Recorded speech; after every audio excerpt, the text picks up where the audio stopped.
그러니까 만물을 다스리는 하나님의 뜻과 계획 안에서는 고난이 고난으로 끝나지 않습니다.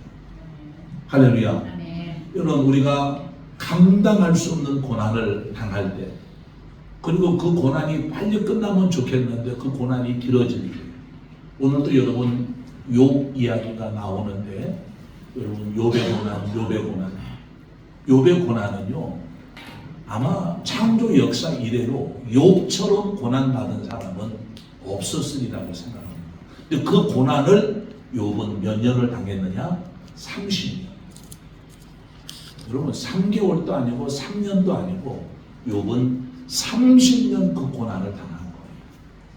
고난은 여러분 빨리 끝나고 지나가 버리면 여러분 편한데, 그 고난이 여러분 길어질 때에 낙심하는 사람도 많고, 때로는 어떤 사람들은 신앙도 저버리고, 여러분 그런 사람들이 많이 생겨나는데, 오늘 저는 말씀을 기억하면서 저도 깨닫고 은혜 받은 것은, 하나님의 섭리 안에서는 절대로 고난이 고난으로 끝나지 않는다는 것을 기억하시기 바랍니다.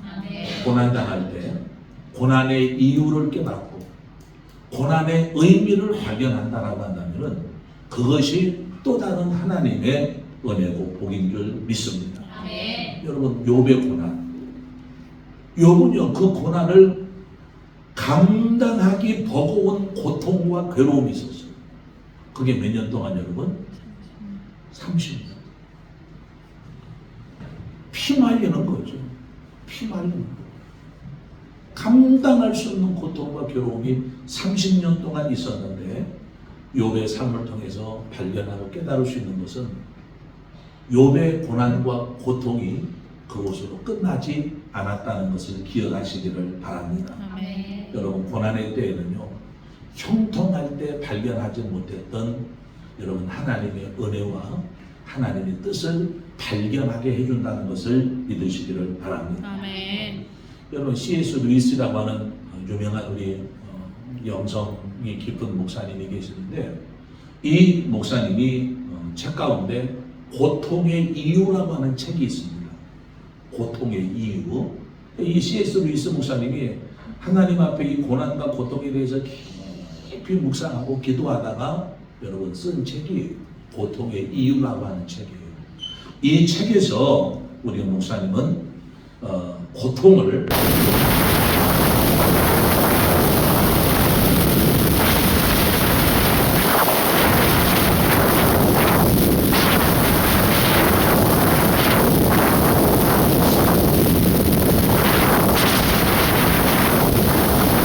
방법은요, 다른 그림을 그리는 방법하고는 조금 다른 것들이 많이 있습니다.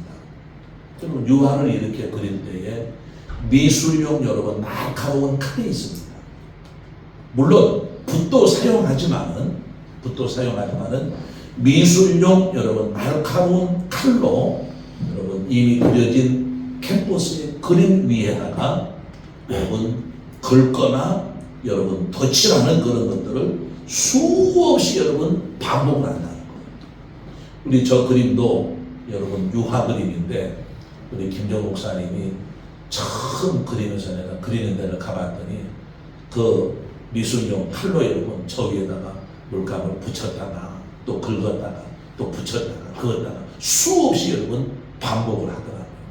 제가 저것을 여러분 소장하고 있는 이유 중에 하나는 뭐냐면은, 이제 목사님 돌아가시면 주변에서 사람들이 아들 못지않게 목사님을 잘 섬긴다고 그런 얘기하는데, 저에게 목사님 돌아가실 때 설교할 수 있는 기회를 한번 준다 그러면 저 그림을 띄어가지고 가가지고 보여주면서 설교하려고 내가 벌써부터 설교를 준비하고 있습니다. 여러분, 저 유화를 그리는 사람이 미술용 날카로운 칼로 색칠한 부분을 긁어내고 또 마음에 안 들면 거기다 뭐하고 덧칠을 하고, 이것을 여러분 수없이 많이 한다는 거예요. 그런데 놀라운 거는요, 화가가 저 그림을 그리는데 긁어내고 덧칠하는데 절대로 여러분 캠퍼스는, 다시 말하면 그림을 그리는 것은 여러분 찢지를 않는다는 것입니다. 그렇게 긁어내고 덧칠하고 또 긁어내고 겉터치라고 이렇게 한 이유는 여러분 더 나은 작품을 만들기 위해서 그런다는 거예요. C.S. 루이스 목사님이 저 요한을 그리는 화관을 이렇게 묵상하면서 고난과 고통은 그런 의미구나. 할렐루야. 아멘. 하나님이 우리에게 고난을 주시고 하나님이 우리에게 고통을 줄 때는요 마치 저 유화를 그리는 화가가 미술용 낙하로 칼로 저 캔버스에 막 긁어내는 거예요. 이거 마음에 안 드니까 긁어내는 거예요. 긁어낸 부분들은 그냥 내버려 두는 게 아니라 더 아름다운 멋진 그런 여러분 구상을 가지고 거기다가 다른 색을 뭐하는 거예요? 덧칠하는 거예요. 이유는 더 멋진 아름다운 그림을 그리기 위해서입니다. 고난이 주는 유익이 무엇인지를 알고 깨달으면 여러분 감사가 된다는 것을 기억하시기를 바랍니다. 아멘. 여러분 오늘은요 고난 주간이 시작이 되어지는 첫 번째 날 종려주일입니다. 무슨 말이냐면은 예수님의 생애 가운데 마지막 여러분 한 주간을 예루살렘에 들어가서 보내시는데 시간을 많은 사람들이 그 예루살렘에 들어가면 어떻게 될 것이다 라고 하는 것을 예수님이 말씀을 하셨지만은 여러분 가깝게 따라다니는 제자들도 그 의미를 깨닫지를 못했어요. 무슨 말이냐?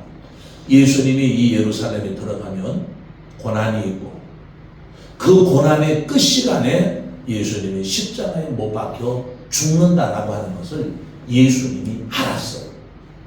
예수님이 알았어요. 여러분 같았으면 저 예루살렘에 들어가면은 고난이 기다리고 있고 그 고난 끝에 내가 죽어야 한다는 것을 알고 있다라고 한다면은 여러분 도망가겠습니까? 피해가겠습니까? 아니면 들어가겠습니까? 나 같았으면 여러분 예루살렘 들어가기 전에 많이 갈등하고 흔들렸을 것 같아요.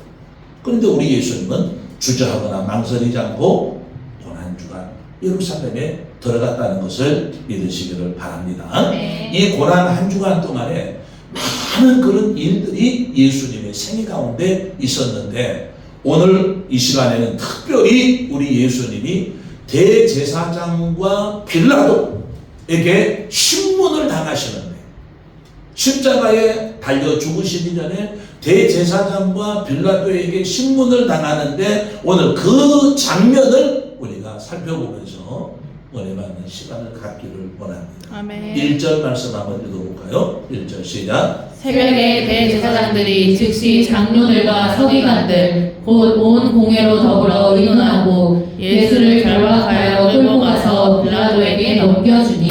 아멘. 여러분 새벽에 그랬습니다. 여기서 새벽은 어느 때를 가리키는 거냐면은 여러분 예수님이 목요일날 저녁 한밤중에 여러분 로마 군병들에게 붙들립니다. 한밤중에. 그리고 새벽은 예수님이 붙들리셨던 그 목요일 다음 날인 금요일 새벽을 여러분 말하고 있는 것을 바라볼 수가 있습니다. 여러분 금요일 새벽에 대제사장들이 장로들과 서기관들을 급하게 여러분 공회로 소집을 한 거예요. 그리고 거기서 의논하고 거기서 예수를 결박하여 끌고 빌라도에게 넘겨주는 것을 볼 수가 있습니다. 여기서 여러분 우리가 두 가지 주목할 것이 있습니다. 먼저는 예수님이 십자가에 처형을 당하는데 아무런 법적인 정당한 절차 없이 여러분 아주 급하게 빠르게 이 재판이 진행이 되어졌다라고 하는 겁니다. 여러분 목요일날 한밤중에 붙잡혔어요. 체포가 됐어요. 다음 날 금요일날 9시에 십자가에 처형이 되는 거예요. 여러분 세상에 이런 법이 어디 있습니까? 아무리 너그럽게 이해하려고 해도 상식적으로 여러분 이해가 안 가는 지금 여러분 장면인 것을 바라볼 수가 있습니다. 목요일날 저녁 여러분 한밤중에 붙들려가지고 다음 금요일날 여러분 9시에 십자가에 여러분 못 박혔단 말이에요. 예수님은 죽으면서까지 불법과 부당한 일을 당하셨던 것을 우리는 발견할 수가 있습니다. 그런데 여러분 놀라운 여러분 하나님의 섭리 계획이 있는 것은 뭐냐면은 예수님은 정당한 법이 아니라 불법과 부당한 절차를 통해 가지고 십자가에 죽으시는데 여러분 이 죽음이 우리를 구원하시는 하나님의 구원의 계획을 이루셨다는 것을 믿으시기를 바랍니다. 아멘. 주목할 것 두 가지가 있다고 그랬죠. 첫 번째 여러분 이 대제사장과 장로 서기관들이 새벽에 모였다고 했습니다. 여러분 새벽에 모였다. 이 사람들이요 업무에 충실하기 위해서 새벽에 모였느냐. 성공하는 사람들의 법칙에서 말하는 새벽형의 그런 사람들이기 때문에 새벽에 모였느냐. 아닙니다. 여기서 새벽이다라고 하는 것은 오전 3시에서 6시 사이를 가리키는 것으로 날이 밝은 아침 이런 시간을 말씀을 하고 있습니다. 여러분 해가 뜨자마자 대제사장, 장로, 서기관들이 무엇인가를 기다렸다는 것이 모인 거예요. 무엇인가 기다렸다는 것이 여러분 모인 거예요. 그 다음에 두 번째 우리가 주목할 것은 이 공회로 모이는데 이 공회에서 진행되어지는 모든 절차 과정을 보니까 그런 법도 없고 질서도 없고 절차도 없었다는 것입니다. 여러분 보세요. 금요일날 새벽에 모여가지고 재판을 벌이는 거예요. 새벽에 3시, 6시라고 그랬잖아요. 이 시간에 모여가지고 예수님을 재판하는 거예요. 그리고 여러분 3시간 후에 9시에 예수님을 어디에 여러분? 십자가에 못 박는 거예요. 당일 재판해가지고 당일날 사형 집행을 하는 거예요. 이런 법은 여러분 어떤 나라에 가도 있지 않는 법인 것을 바라볼 수가 있습니다. 세상에 여러분 이런 법이 어디에 있습니까? 이것은 마치 예수님을 죽이려고 하는 의도를 가지고 예수님을 죽이려고 하는 그런 시나리오를 가지고 아무런 절차 없이 무시하고 여러분 불법으로 진행하는 그런 재판인 것을 바라볼 수가 있습니다. 공회에서 여러분 예수님을 죽이기로 하고 이제 의논한 후에 당시에 이 유다 지방의 로마 총독이었던 빌라도에게 예수님을 결박해 가지고 끌고 빌라도에게 넘겨주었다. 이렇게 말씀을 하고 있습니다. 이게 여러분 무슨 말이냐면 여러분 이때 당시에 대제사장이 주관했던 이 공회는 최고의 의결기관, 재판기관이에요. 그러니까 이 공회에서는 예수님을 사형할 수 있는 결정권은 가지고 있지만은 사형시킬 수 있는 여러분 집행권은 여러분 이 공회에 없었던 것을 바라볼 수가 있습니다. 그러니까 지금 여러분 예수님이 빌라도에게 끌려가는데 빌라도에게 끌려가기 전에 예수님은 공회에서 이미 여러분 사형 결정이 난 거예요. 사형 결정이 나죠. 그리고 결정난 그 사형을 가지고 누구에게? 빌라도에게 집행을 해주라. 그리고 여러분 빌라도에게 끌고 간 것을 바라볼 수가 있습니다.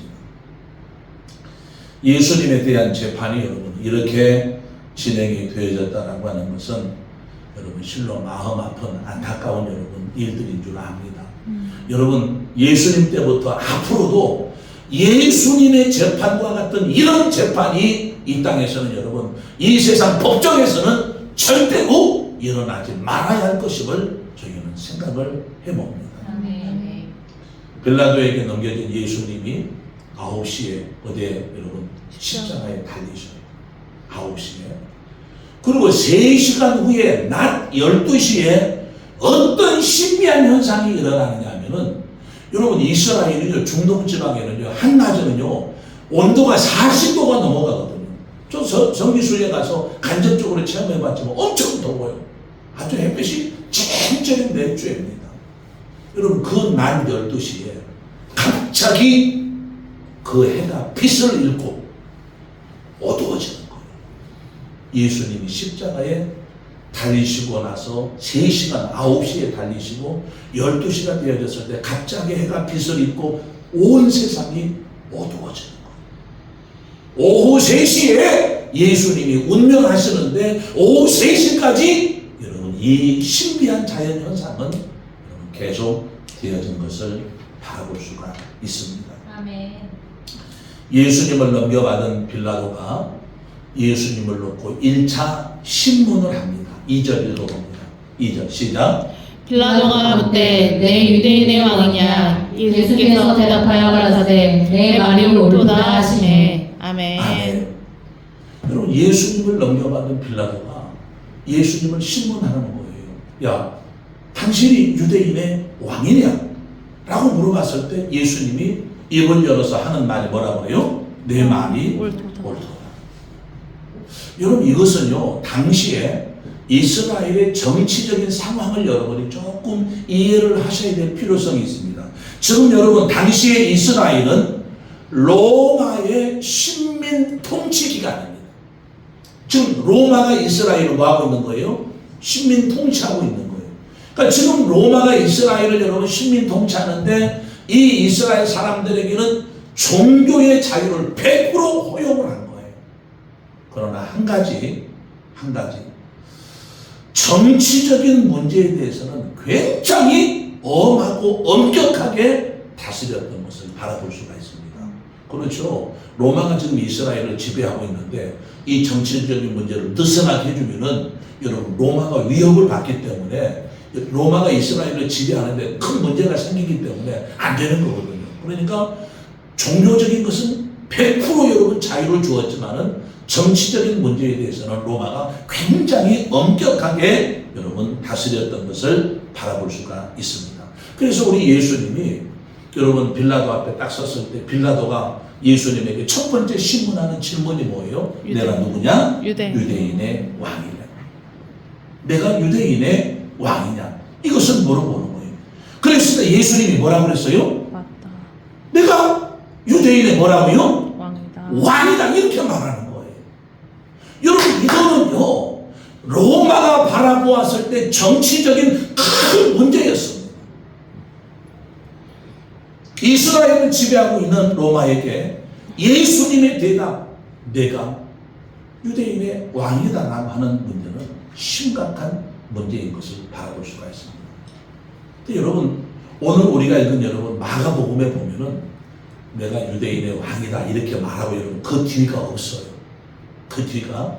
그런데 이 똑같은 사건을 기록하고 있는 요한복음에 보면 빌라도가 유대인의 왕이냐라고 했을 때 예수님이 내 말이 옳도다라고 말하면서 요한복음에는 그 후에 내 말이 옳도다라고 말한 후에 예수님의 자기 변론이 있어요. 오늘 본문에는 빠져 있는 거예요. 지금 여러분 예수님이 자기 변론이 없었다라고 한다면은 예수님은 로마에 정치적으로 크게 걸려 들어가는 거거든요. 근데 로마 요한복음에 보면은 예수님의 자기 변론이 나와요. 예수님의 자기 변론을 받은 여러분 빌라도는요 예수님에게 무죄를 선언합니다. 예수님의 자기 변론을 들어보니까 이거는 유대인의 왕이다라고 했을 때 그 왕은 정치적인 의미의 개념이 아니라는 거예요. 그래서 그럼 종교적인 문제다 해가지고 예수님에게 무죄를 선언하는 거예요. 여러분 보세요. 빌라도가 예수님을 사형시켜줄 줄 알았는데 그 빌라도가 예수님의 뭐라고 여러분? 무죄를 선언하는 거예요. 그러니까 그 예수님을 끌고 갔던 이 대제사장과 종교 지도자들이 여러분 어떠했겠습니까? 여러분 3절 읽어봅니다. 3절 시작. 대제사장들이 여러 가지로 고소하는지라. 여러분 빌라도가 무죄를 선언했을 때 대제사장들과 예수님을 끌고 갔던 사람들이 뭐예요? 반응인 거예요. 무죄를 선언하니까 여러분 그 무죄에 승복하지 않고 이 대제사장들은 여러 가지로 뭐 했다 여러분? 고소했다. 여러분, 이 고소했다는 말은 정당한 법적인 절차에 의한 고소가 아니에요. 이 고소했다라고 하는 여러분 본문의 성경 단어를 이렇게 연구해 보면 비방하다, 모함하다 그런 뜻이 있어요. 여러분, 무죄가 선언되었음에도 불구하고 이 종교 지도자들은 집요하게 예수님을 비방하고 모략한 거예요. 할렐루야. 아멘. 그러면 왜 이 대제사장들이 빌라도의 그 여러분 신문에 승복하지 않고 이렇게 수단과 방법을 가리지 않고 예수님을 비방하고 모함하고 모략질을 했는가? 왜 그랬는가? 이 종교 지도자들이 왜 그랬는가? 여러분, 이유 딱 하나입니다. 이 사람들이 기득권을 유지하려고. 할렐루야.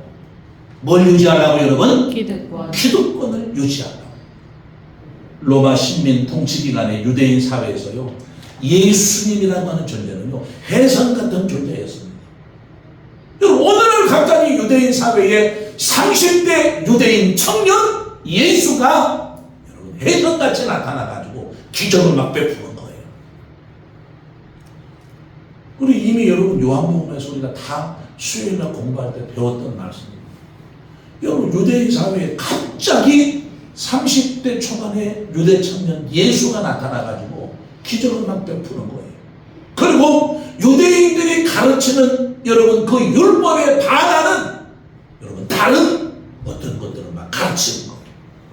근데 놀라운 거는요, 기적이 막 나타나고 여러분 말씀이 범상치 않으니까 많은 사람들이 막 예수님을 막 따라가는 거예요. 예수님을 막 추종하는 사람들이 생기는 거예요.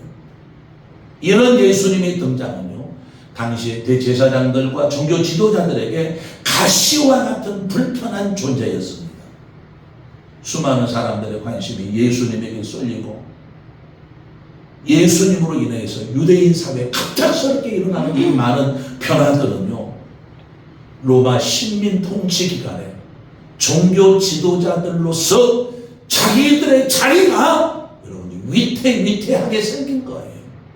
그러니까 자기네들의 그 자리를 여러분 기득권을 유지하려면 누구만 없애면 되는 거예요? 예수만 없애면 되는 거예요. 그러니까 이 사람들이 수단과 방법을 가리지 않고 누구를 죽이려고 하는 거예요? 예수를 죽이려고 하는 것을 볼 수가 있어요.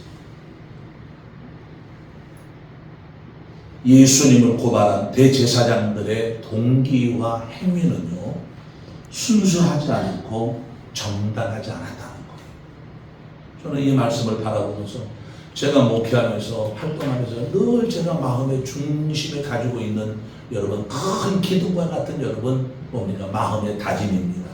순수하게 하자. 정당하게 하자. 아멘. 할렐루야. 아멘. 순수하게 하자. 정당하게 하자.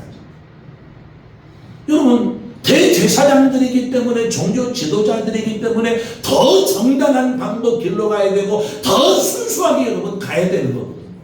그러지 않았어요. 빌라도의 무죄 선고에도 불구하고 이 사람들의 계속적인 고소가 되어졌을 때 예수님이 재차 예수님을 신문한, 빌라도가 재차 예수님을 신문하는 거예요. 4절 읽어봅니다. 4절 시작. 빌라도가 또 물어가되 아무 대답도 없느냐, 저희가 얼마나 많은 것으로 너를 고소하는가 보라 하되. 아멘. 무죄 선고하면 끝날 줄 알았는데 이 장로들이 계속 여러 가지로 고소를 하는 거예요. 그게 올라오니까 빌라도는 예수님을 또 뭐 해야 돼요? 신문을 해야 되잖아요.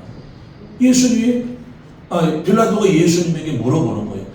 저 사람들이 자꾸 귀찮게 이렇게 고소를 자꾸 하는데 이거 어떻게 해야 되느냐? 그랬을 때 예수님이 뭐라고요, 여러분? 거기에 보니까 일체 뭐 하지 않았어요? 입을 열지 않았어요. 여러분, 지금 이 상황에서요, 예수님이 입을 열어서 자기 변론을 하지 않으면 예수님은 어떤 상황이에요? 죽어야 하는 상황이에요. 그래서 빌라도는요, 예수님에게 죄가 없는 것을 알았기 때문에 어떻게 해서든지 빌라도는 예수님에게 자기 변론의 시간을 주려고 그러는 거예요. 자기 변론의 기회를 주려고 그러는 거예요. 그런데 예수님은 뭐 했어요? 계속해서 침묵한 거예요. 죄가 있는 사람도 수단과 방법을 가리지 않고 형량을 감하고 여러분 사형을 면하기 위해서 애쓰는 것들이 얼마나 많습니까? 근데 우리 예수님은요, 예수님은 그런 기회를 주었음에도 불구하고 일체화하지 않았어요. 입을 열지 않고 여러분 침묵했다는 것을 기억하시기를 바랍니다. 이런 예수님의 침묵에 빌라도의 반응이 있습니다. 어떻게 보면 빌라도 여러분 답답하겠죠. 답답할 것 같아요. 그러니까 그런 예수님이 계속되어지는 아무 말하지 않는 침묵에 빌라도의 반응, 마지막 5절입니다. 5절 읽어봅니다. 시작. 예수께서 다시 아무 말씀도 대답지 아니하시니 빌라도가 기이 여기더라. 아멘. 여러분 참 어떻게든지 여러분 오늘 이 분위기로 보면 빌라도는요 예수님의 무죄인 것을 알았기 때문에 예수님을 여러분 살리고 싶었던 거예요. 그래서 자꾸 여러분 기회를 주려고 했는데 예수님 거기 1절 대답하지 않으니까 오늘 본문의 말씀에 여러분 빌라도가 어떻게 여기더라? 기이 여기더라. 여러분 계속해서 침묵하는 예수님의 태도에 빌라도가 뭐 한 겁니까? 놀란 거예요. 말하지 않으면 뭐 하는 거예요? 죽는 거예요. 그런 상황에서도 빌라도가 신문하면서 예수님을 보는데 인내하면서 평안한 그 예수님의 그 모습 속에서 여러분 이 정도 되면 사람이 좀 여러분 두려워하고 막 불안하고 막 그런 것들이 있어야 되잖아요. 그런 게 전혀 없는 거예요. 예수님에게는. 그러니까 신문하는 누가? 빌라도가 예수님의 그 모습에 여러분 압도를 당한 거예요. 오늘 본문에 빌라도가 기이 여겼더라. 여러분 기이 여겼다는 말을 다른 번역 성경에는 이상하게 여겼다 이렇게 그냥 번역을 하고 있거든요. 여러분 예수님의 그 모습에 침묵하는 그 모습에 빌라도가요 이상하게 여길 정도가 아니에요. 예수님의 그 모습에 빌라도가 압도를 당한 거예요. 기이 여긴다라고 하는 이 성경 단어를 열어보면 무슨 뜻이 또 있냐면은 칭찬하다, 칭송하다 그런 뜻이 있습니다. 기이 여긴다라고 하는 말이 칭찬하다, 뭐하다? 칭송하다. 여러분 불이익을 당하는 상황에서도 여러분 침묵하는 예수님을 바라보면서 사람들은 바보 같다라고 비아냥거릴 수 있었을지 모르겠지만은 여러분 그 현장에서 예수님을 바라보는 빌라도에게는요 예수님을 칭찬하고 칭송할 정도의 존경의 대상이었다는 것을 기억하시기 바랍니다. 아멘. 할렐루야. 아멘. 그냥 말 많이 해가지고 뭔가 합리화시키고 뭔가 이루려고 하는 그런 사람들이 존경스러운 게 아니라 여러분 침묵은 금이라고 그러잖아요. 그러잖아요. 여러분 그 침묵하는 예수님의 모습이 오히려 빌라도에게 뭐가 된 거예요? 존경의 대상이 된 거예요. 아멘. 말씀 여러분 마칩니다. 예수님은 이런 불의한 재판에 흔들리지 않았어요. 여러분 세상에 살다 보면 이런 불의한 일을 당하고 억울한 일 당할 때 있어요 없어요? 있어. 그럼 그때 여러분의 반응은 어떻습니까? 어때요? 부끄럽지만 저의 경험을 말한다라고 한다면 첫 번째로는 언어가 거칠어진 것 같아요. 나를 보면 불의한 일을 당하고 부당한 일을 당하면 억울한 일을 당하면 저도 늘 그런 것들을 의식하고 안 하려고 그러는데 제 경험을 보면 말이 거칠어져. 우리 예수님은 뭐 했어요? 침묵했어요. 깨닫는 겁니다. 아, 이런 일들을 당했을 때 말이 거칠어지니까 뭐 하는 거예요? 침묵합니다. 할렐루야. 아멘. 그리고 이런 일들을 당하면 여러분 신앙에서 떠나가게 돼요. 할렐루야. 그러니까 우리 예수님이 1절 말씀하지 않고 신앙적으로 영적으로 자기 관리를 하고 있는 거예요. 예수님은 불의한 재판에 흔들리지 않고 승리하셨습니다. 아멘. 할렐루야. 아멘. 여러분들 이 세상 살아가면서 우리 예수님의 고난을 바라보고 예수님의 고난을 묵상하면서 내가 어떤 고난에도 뭐하지 않고 흔들리지 않고 승리하기를 소망하는 여러분들 되기를 바랍니다. 아멘. 기도합니다.